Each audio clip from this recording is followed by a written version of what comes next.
আজকে আলোচনা করব ধনুরাশি নিয়ে। ধনুরাশির এই আগস্ট মাসটা কেমন যাবে। ধনুরাশির আগস্ট মাসে আপনার রাশির অধিপতি উচ্চ রাশিতে বসে আছে অস্ত অবস্থা, এবং মাসের মধ্য অবস্থায় অস্ত থেকে সে আবার উদয় হবে, এবং আপনার যে ঢাইয়া চলছে তার কিছুটা প্রভাব কমবে, কেননা শনি অলরেডি বক্রি হয়েছে। শুধু আপনার জন্য কিন্তু অনেক দিক দিয়ে আপনার কিন্তু সফলতার বার্তা নিয়ে আসছে এই মাস। কোন দিক দিয়ে আপনার সাকসেস আসছে, কোন দিকটা আপনার মানে সতর্ক থাকতে হবে, কোন দিকটা আপনাকে উন্নতির রাস্তা পাবেন আপনি, সেগুলো একটু আলোচনা বিষয়বস্তু। অর্থাৎ একদম স্টেপ বাই স্টেপ, একদম শরীর স্বাস্থ্য আরম্ভ করে আপনার কেরিয়ার পর্যন্ত, আপনার দাম্পত্য লাইফ কিরকম যাবে সারাটা মাস। চলুন তার আলোচনা।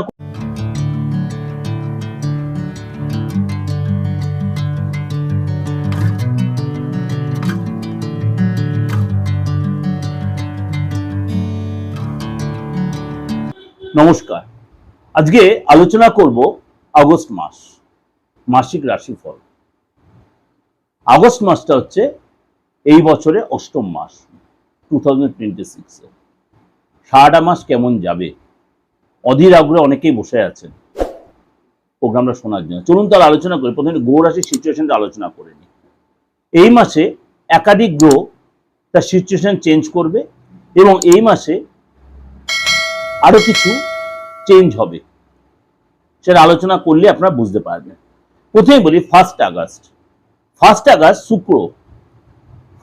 শুক্র সিংহ রাশি ছেড়ে নিচস্থ রাশি কন্যা রাশিতে প্রবেশ করবে।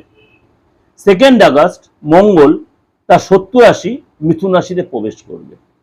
তাহলে ফার্স্ট আগস্ট হয়ে গেল, সেকেন্ড আগস্ট হয়ে গেল। ফিফথ আগস্ট আবার বুধ কর্কট রাশিতে প্রবেশ করবে। এবং 12ই আগস্ট, এইটা হচ্ছে ভাইটাল জিনিস, 12ই আগস্ট সূর্যগ্রহণ হবে।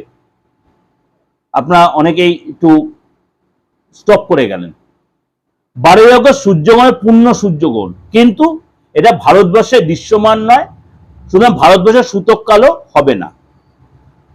সুতরাং কিন্তু কিছু নিয়ম কানুন আমরা মানবো, এখানে ধৈর্য রাখবো, পেশেন্স রাখবো, কথাবার্তায় কন্ট্রোল রাখবো।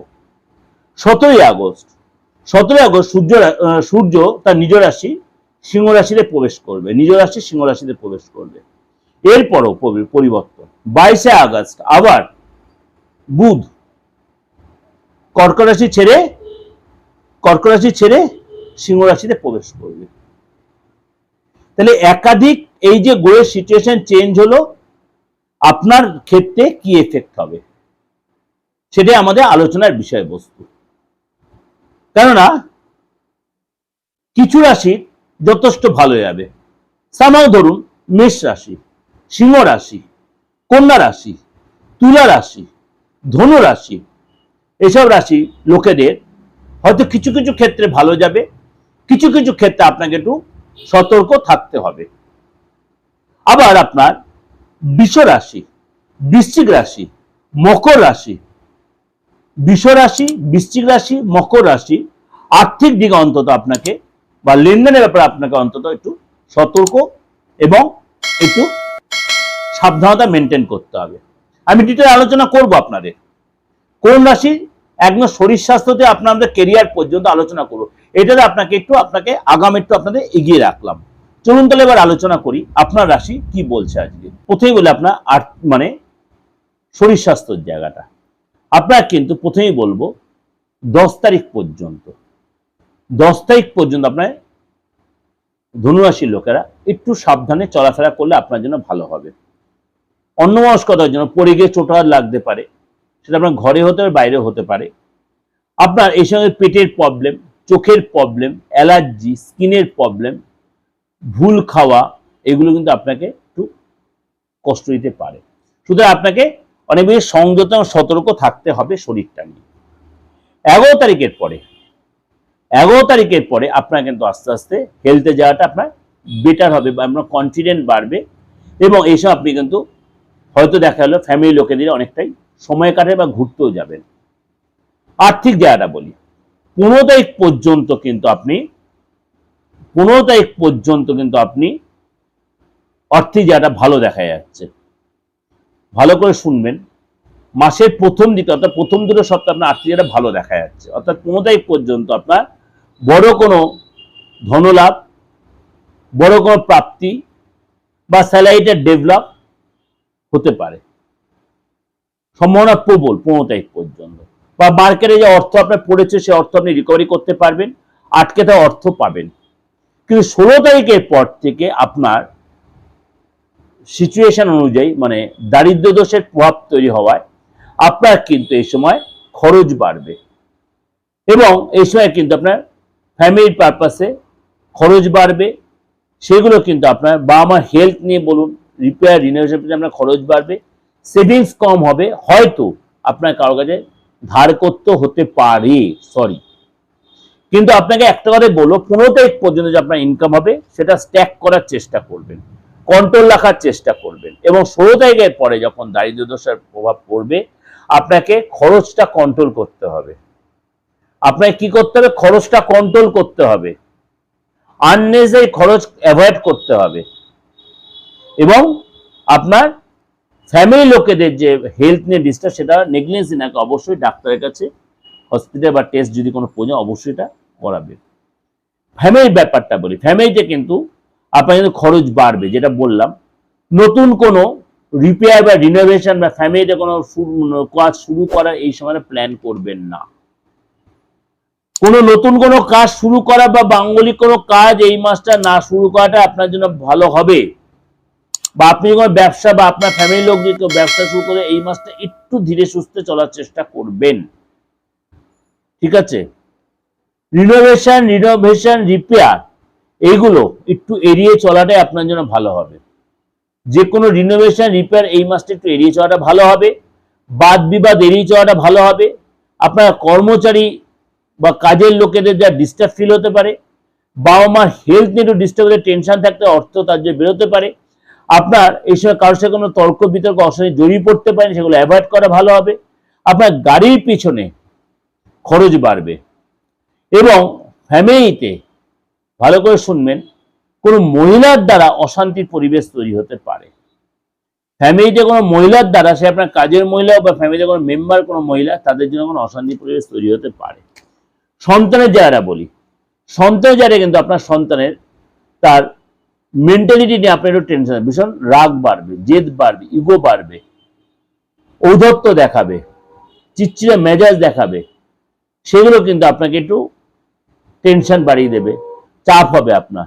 সে ফ্রেন্ডের সাথে বা তার যদি কোনো প্রেম করে থাকে প্রেমিক বা প্রেমিকার সাথে চাপে বা টেনশনে একটা অশান্তির পরিবেশ তৈরি হতে পারে। সন্তানকে যদি আর সন্তান বড় যদি গাড়ি নিয়ে বেরোনোর ব্যাপার থাকে, 2 চাকা বা 4 চাকা, বিশেষ করে 2 চাকা গাড়ি নিয়ে চালানোতে সাবধান, কোনো চোট আঘাত বা কোনো পুলিশ কেস বা ট্রাফিক কেস হতে পারে, এগুলো একটু সাবধানে থাকবেন। এবং কথাবার্তায় যেন আপনার সন্তান সংযত থাকে, সেটা একটু তাকে কানে দিয়ে রাখার চেষ্টা করবে। যদি আপনি চাকরি করে থাকেন, চাকরি জায়গা কিন্তু আপনি মানে 14 তারিখ পর্যন্ত শুক্র নিচস্থ থাকার কারণে আপনারা কিন্তু একটু চাপে রাখবে কাজের জায়গায়। কিরকম চাপে রাখবে? কিরকম চাপে রাখবে? এই যে সন্তানকে নিয়ে আপনার চাপে রইলেন, ফ্যামিলির ব্যাপারটা নিয়ে চাপে রইলেন, বা আপনি মানে মনে করুন আর্থিক জায়গাটা ডিস্টার্বের জায়গাটা রইলো আপনার 16 তারিখের পর থেকে, এই জায়গাগুলো আপনি যদি একটু সুস্থভাবে আরো দিনগুলো ভালোভাবে কাটাতে চান, সুন্দরভাবে লাইফস্টাইলটা চালাতে চান, অবশ্যই আপনি কাউকে কনসাল্ট করুন। কেননা এই সময়টা যে আপনার চাপ সৃষ্টি হচ্ছে বা সারাটা মানে আপনার সন্তানের টেনশন থাকছে, কাজে যারা ডিস্টার্ব ফিল করছেন, সেগুলো আপনি একটু কারোর সাথে কথা বলে, হাতটা দেখিয়ে, ফেসটা রিড করে, হরোস্কোপটা যাচাই করে, দশান্তরের প্রেডিকশন করে অবশ্যই কিছু যদি প্রতিকারের প্রয়োজন অবশ্যই এটা রেকটিফাই করুন। এটা আপনাদের কাছে আমি অ্যাডভাইসের মতো দিচ্ছি, তা বলে বলছি না যে পার্থদাকেই ফোন করুন। যদি পার্থদাকে ফোন করে, পার্থ যথাসাধ্য আপনাদের সার্ভিস দেবে উইথ ফিজ। যদি আমাকে না ইচ্ছা আপনি কারো কাছে তার কাছে হাতটা দেখাবেন, কারণ হাত হচ্ছে আমাদের মনের আয়না, ফেস হচ্ছে আমাদের মুখে সবসময় প্রকাশ পায় আমাদের কোনো প্রবলেম এলে, আনন্দ বা অসুবিধা থাকলে হাতে সেটা প্রকাশ পাবে। আপনি কোনো অসুবিধা হলে বা আনন্দ থাকলে আলবাত প্রকাশ পাবে, এতটা কথা বলছি। সুতরাং আপনাকেও বলি, আপনি যদি এরকম ফিল করছেন ধনুরাশির লোকেরা ফ্যামিলিগত কারণে নির্দ্বিধায় আপনি কল করতে পারেন। অবশ্যই সেটা প্রেডিকশনে নিয়ে আপনি স্মুথলি লাইফটা এনজয় করতে পারেন। চাকরির জায়গায় কিন্তু আপনার 14 তারিখ পর্যন্ত আপনার মানে বাধার সম্মুখীন হওয়া কাজ হতে হতে বাধা। গুড নিউজ পাবেন, কিন্তু অনেক সাধ্য সাধনার পর। আপনি যখন আশা ছেড়ে দেবেন তখন হয়তো মেসেজটা পেলেন। আপনি যত উদ্গ্রীব হয়ে পড়ে রয়েছেন তখন কিন্তু আপনার কোনো মেসেজ এলো না। আপনার মনে করেন কেরিয়ার নিয়ে, প্রমোশন নিয়ে, স্যালারি নিয়ে আপনি একটা উদ্বিগ্নতায় কাটাচ্ছেন, আশা ছেড়ে দিয়েছেন, তখন আপনার ডেভেলপ এলো। অর্থাৎ আপনাকে লেগে থাকতে হবে, আপনাকে লেগে থাকতে হবে, তাহলে আপনি রেজাল্ট পাবেন। এবং এরপরে যখন 15 তারিখের পর থেকে কিন্তু আপনাকে ডেভেলপটা আস্তে আস্তে দেবে কাজের জায়গা। দেখা গেল যে স্যালারিটা আপনার আটকে ছিল, যে প্রমোশনটা আটকে, সেটা কিন্তু আপনি 15 তারিখের পরে পেতে পারেন। একটা সম্ভাবনা আপনার তৈরি হবে। এবং আপনার কিন্তু এই সময় 14 তারিখ পর্যন্ত বাদ বিবাদ অশান্তি এড়িয়ে চলবেন। আপনি কোনো সেলস লাইনে থেকে থাকেন, কাজের জায়গায় মার্কেটিং এ কম কথা বলবেন, তর্ক বিতর্ক এড়িয়ে চলবেন, বসকে সন্তুষ্ট রাখার চেষ্টা করবেন, এগুলো একটু মেনটেন করবেন। ওভারঅল দেখবেন আপনি ম্যানেজ করতে পারছেন। অর্থাৎ 1 থেকে 14 তারিখ আপনার জন্য একটু চাপের হবে কাজের জায়গায়। তারপরে 15 তারিখের পর থেকে 16 তারিখের পর থেকে সময়টা আস্তে আস্তে আপনার চেঞ্জ হবে, অর্থাৎ বেটার চেঞ্জ হবে, সেটা আপনি অনেকটাই ফিল করবেন। ব্যবসার জায়গাটা বলি, আপনার এই সময় একটা কথাই বলবো, 1 তারিখ থেকে 5 তারিখের ব্যবসাটা মোটামুটি নর্মাল দেখা যাচ্ছে। তারপরে যখন বুধের চেঞ্জ হবে কর্কট রাশিতে, তখন কিন্তু ব্যবসা জায়গাটা আপনার একটু চাপ হবে। এই সময় কিন্তু বড় ইনভেস্ট না করাটাই ভালো। বড় করে ইনভেস্ট আপনি না করাটাই ভালো হবে, তাহলে কিন্তু চাপ হতে পারে। ট্রানজাকশন সাবধানে করবেন। এই সময় কিন্তু আপনার খরচ কন্ট্রোলে রাখবেন। এবং আপনার এই সময় কিন্তু লস হতে পারে, হওয়া কাজ বিগড়ে যেতে পারে, মাল রিজেক্ট হতে পারে, এবং এই সময় কিন্তু আপনাকে সাবধানে থাকতে হতে পারে। অর্থাৎ যারা অরিজিনাল ব্যবসা করছেন ডাইরেক্ট, আপনার 5 তারিখ পর্যন্ত খুব শর্ট টাইম, তার মধ্যে আপনাকে যা করা গুছিয়ে নিতে হবে। 5 তারিখের পর থেকে 6 তারিখ থেকে কিন্তু আপনার সময়টা আস্তে আস্তে আপনার একটু বিপক্ষে যাবে। তার জন্য আপনি কিন্তু কারোর সাথে কনসাল্ট করে প্রতিকারটা করিয়ে নিলেও আপনি কিন্তু স্মুথলি সেই জায়গাটা এনজয় করবেন। এতটা কথা বলছি, এত বড় কথা বলছি, সুতরাং সারাটা মাস আপনার যে প্রবলেমের সম্মুখীন হবে সেটা যদি না দেখতে হয়, সেটা আপনি রেক্টিফাই করে নিলে আপনি সুন্দর স্মুথলি লাইফটা এনজয় করতে পারবেন। যারা দাম্পত্য লাইফে আছেন বা প্রেম করছেন, তাদের জন্য কিন্তু এই মাসটা ভালো মন্দ মিশে অম্লমধুর হবে। কিরকম হবে? আপনার এই সময় কিন্তু কোন টপিক নিয়ে আপনার মধ্যে আলোচনা হতে হতে দেখা হলো আপনার মধ্যে ইগোর লড়াই এসে গেল, অশান্তি পরিবেশ তৈরি হলো, বা কথা কাটাকাটি হলো, 2-4 দিন কথাবার্তা বন্ধ হয়ে গেল। আপনাদের একটা কথা যে মাথায় রাখতে হবে, উভয়কেই, আপনার পার্টনারকে এবং আপনাকে, উভয়কেই, যে আমাদের সময়টা এখন কিন্তু সাপোর্টিং নয়। তার জন্য আমাদের ধীরে সুস্থে চলতে হয়, ধীরে সুস্থে কথা বলতে হবে, বাদ বিবাদ এড়িয়ে চলতে হবে। পার্টনারের হেলথ নিয়ে একটু ডিস্টার্ব হতে পারে, স্কিনের প্রবলেম, শ্বাসকষ্ট বা প্রেশার, কোলেস্ট্রল, এগুলো একটু ফ্যাক্টর হতে পারে। লাভ লাইফটাও ডিস্টার্ব হতে, যারা প্রেম করছেন এখনো পিড়িতে বসেননি, তাদের ক্ষেত্রে বলবো তর্ক বিতর্ক, অশান্তি, ঔদ্ধত্য, অ্যাগ্রেসিভনেস, এগুলো একটু অ্যাভয়েড করবেন। সুন্দরত্ব বজায় থাকবে আপনার লাইফে। তা সত্ত্বেও যদি আপনি সেটা না পারেন, হাতটা দেখে কারোর সাথে কনসাল্ট করে রেমেডি নিয়ে রেজাল্ট পাবেন, আলবাত পাবেন। আমি বলছি মিডিয়াতে পাবেন। আরো 5টা সুন্দর লাইফের মধ্যে আপনি এনজয় করতে পারেন, এন্টারটেইন করতে। আপনার 2টো লোক বা 3টে লোক সবসময় আপনার বন্ধু থাকা দরকার জীবনে। একটা যে ভালো ডক্টর, ভালো অ্যাস্ট্রোলজার, আর ভালো লয়ার। এই 3টে লোক যে আপনার জীবনে বন্ধু থাকে, আপনার কাউকে না থাকলেও চলবে। আপনি যে প্রবলেম ফেস করছেন, নির্দ্বিধায় কারোর সাথে কনসাল্ট করুন, সে আপনার প্রপার গাইড করবে। যদি মনে হয় পার্থক্যের কাছে আসবেন, আপনার ডেট অফ বার্থ নেই, আপনি হাতটা দেখান, ফেসটা রিড করুন, আপনি গাইডটা পাবেন।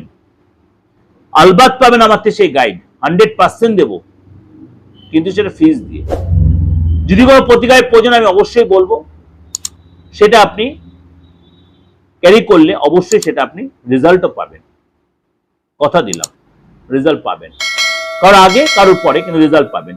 আপনারা যারা কোনো চাপে আছেন, যে কোনো গত, ফ্যামিলিগত বন, শারীরিক বা আদার্স যে কোনো কারণে, বাস্তুগত, আইনিগত, অবশ্যই যোগাযোগ করতে পারেন।